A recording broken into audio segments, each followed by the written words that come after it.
Gunung Kelut sekitar pukul 10 malam tadi meletus. Sejumlah warga sekitar langsung mengungsi. Artis Dewi Persik akhirnya dijebloskan ke dalam rutan Pondok Bambu selama 3 bulan terkait kasus penganiayaan terhadap Julia Perez. KPK cegah 2 politisi Partai Demokrat, Sultan Batugana dan Tri Yulianto untuk bepergian ke luar negeri. Sekelompok pria penantang maut menyeberangi seutas tali yang diikat dengan balon udara.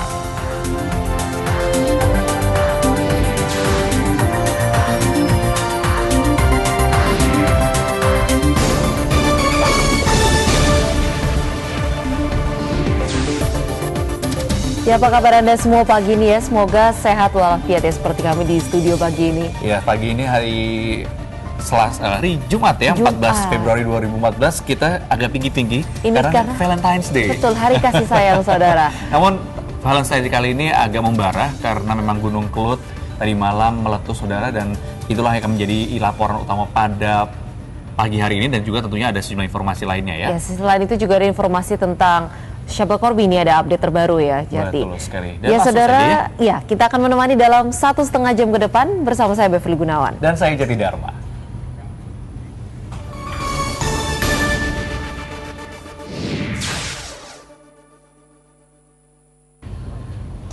Ya saudara, Gunung Kelut di Kediri, Jawa Timur meletus sekitar pukul 10 malam tadi. Letusan terjadi hanya selang 45 menit setelah petugas pemantau menetapkan status awas. Tertutup gelapnya malam, erupsi Gunung Kelut praktis tidak terlihat, kecuali petir yang sesekali menyambar di sekitar puncak gunung. Dalam letusan Kamis malam, Gunung Kelut menyemburkan material vulkanik sejauh 3 km. Material vulkanik yang terlontar dalam erupsi terdiri dari abu pasir dan lava pijar. Menyusul letusan, petugas pengamat dari Pusat Vulkanologi dan Mitigasi Bencana Geologi (PVBMG) menyatakan seluruh kawasan dalam radius 10 km dari puncak Gunung Kelut harus dikosongkan. Sementara itu, hujan abu dan kerikil yang cukup tebal langsung menyelimuti kawasan sekitar Gunung Kelut, bahkan mencapai kota Kediri yang berjarak sekitar 40 km dari puncak gunung.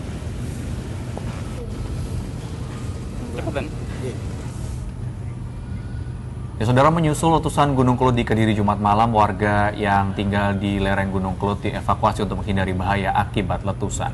Ya saudara, namun lantaran letusan kian hebat, sejumlah pengungsi akhirnya dipindahkan lebih jauh lagi ke posko utama di Simpang 5 Gumul.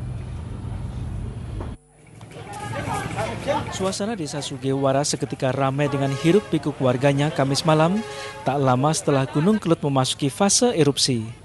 Warga yang memang telah bersiap beberapa hari sebelumnya langsung membawa baju dan dokumen penting untuk dibawa ke tempat pengungsian. Sebagian warga meninggalkan rumah mereka dengan sepeda motor, mobil, dan ada pula yang menumpang truk yang memang sudah disiagakan untuk mengevakuasi warga bila Gunung Kelut meletus. Jalanan menuju tempat-tempat pengungsian di Kecamatan Wates mendadak padat dengan kendaraan para pengungsi.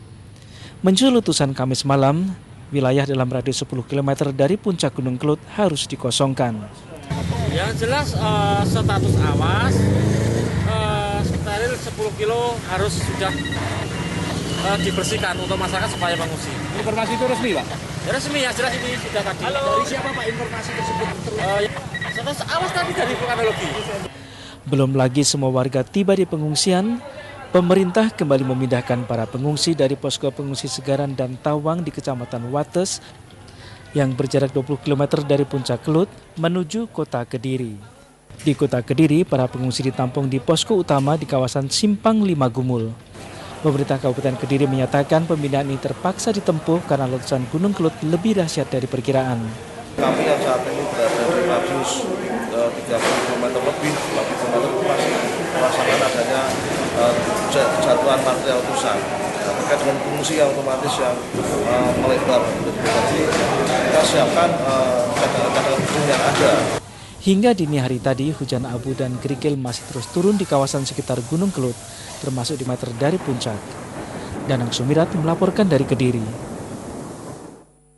Ya, Jati, ini kejadiannya cepat sekali, mungkin banyak masyarakat yang belum waspada juga ya, dan mungkin persiapan juga belum sempat dilakukan ini. Ya, betul sekali, dan ini fase erupsi memang yang terjadi tadi malam begitu cepat. Kurang dari 1 jam, saudara, sejak status Gunung Kelut ini dinaikkan dari siaga menjadi awas. Dan hingga dini hari tadi belum diketahui apakah seluruh warga telah berhasil evakuasi meninggalkan daerah bahaya.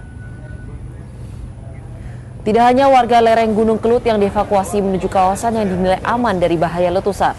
Sejumlah petugas pos pengamatan Gunung Kelut yang selama ini bertugas di dekat puncak Kelut terpaksa meninggalkan pos untuk menghindari bahaya letusan menuju kota Kediri. Salah satu petugas pos pengamatan menyatakan ia dan rekan-rekannya tidak menyangka letusan Gunung Kelut ini akan terjadi begitu cepat dan hebat. Bahkan tersiar kabar suara letusan terdengar hingga Yogyakarta. Dengan penduduk, mudah-mudahan semuanya sudah bisa terevakuasi. Mudah-mudahan beberapa jam yang lalu, setelah itu blare dengan subhanallah, besar sekali, Bang. Suaranya sampai di Jakarta. Pak, kondisi terakhir di sana seperti apa, Pak? Saya tidak tahu. Saya tidak tahu. Ya, saudara, memang beberapa jam sebelum letusan terjadi, aktivitas Gunung Kelut sudah terlihat meningkat drastis itu. Ini terlihat dari sejak Kamis siang, pergerakan magma dalam perut gunung ini semakin kuat. Bahkan gunung sempat mengalami gempa selama 6 jam terus-menerus. 4 hari sejak Gunung Kelut menyatakan dalam status siaga 10 Februari lalu, aktivitas vulkanik gunung ini terus menunjukkan peningkatan. Aktivitas pergerakan magma dalam perut gunung itu kian bertambah lepas tengah hari Kamis kemarin.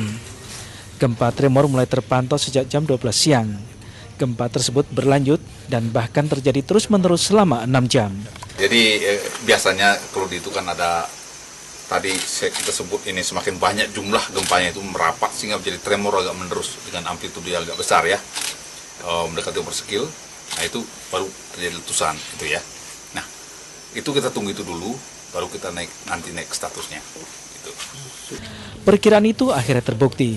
Petugas vulkanologi di pos pengamatan Margomulyo kemudian menaikkan status Gunung Kelut menjadi awas pada jam 9.15 malam karena aktivitas vulkanik Gunung Kelut semakin kritis.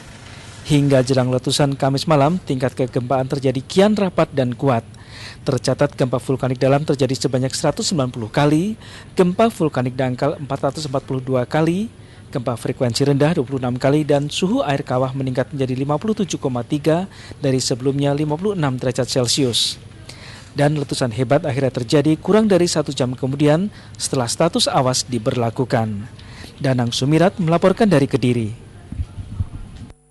Ya, tentunya itulah tadi sejumlah informasi terkait dengan Gunung Kelut, dan kita akan terus memantau ya seperti apa perkembangannya di Liputan 6 Siang. Jangan lewatkan informasinya. Kita ke informasi lain terlebih dahulu, saudara. Ini ada bencana kabut asap di sejumlah wilayah di Pulau Sumatera yang hingga kemarin belum berkurang.